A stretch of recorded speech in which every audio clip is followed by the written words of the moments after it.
Mama Ghetto. Okay. Mama Ghetto Mukyala Butchaman. Omanyi buli omu yeetega n'afuna kyafuna. Bobby Wine Bebe Cool ayina ekya bakita batya? Ayina kye yatandika.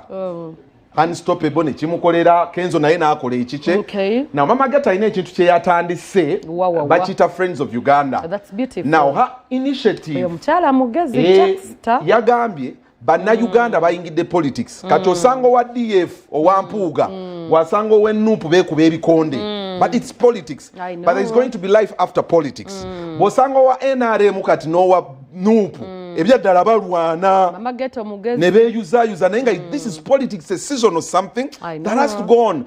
So she has created a platform that is going to create a safe landing nti webiggwa tuleme kwesiga mbuchayi kwana olutalo lusantukira wano abantu nga bichayi nenga byabufuzi.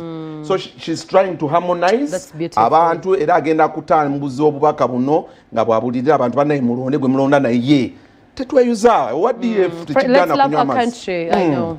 So katsoka tulabe emboozi then after Madubala musajja ow'engatto bagira naye bamutegeka ajja atunyonnyole ekyamusibyane obulamu obutambula.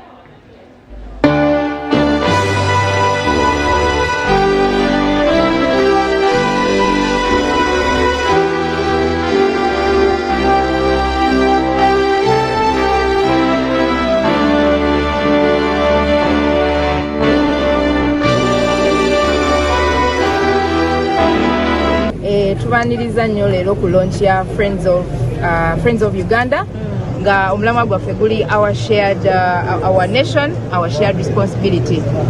Tuli wano nga tukubiriza bannayuganda okujjukira obumu n'okujjukira okwagala eggwanga lyabwe, tuleme kwenyigira mu bintu bigenda tuzza mabega, okugeza okuranagana, okukyawagana, okwokya ebipiira, okuluutinga, okumalawo bizinesi z'abantu.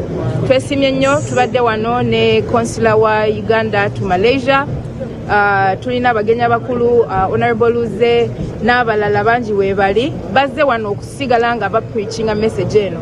Platform ya Friends of Uganda yo eriwo kugatta bannayuganda. It is a place where you switch off, log out of politics, netujja netugata ideas ezikola ki ezitugatta ezitufula obumu ate ezongerayo eggwanga lyaffe mu maaso.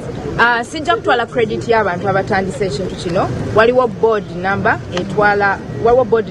etwala omulamwa guno.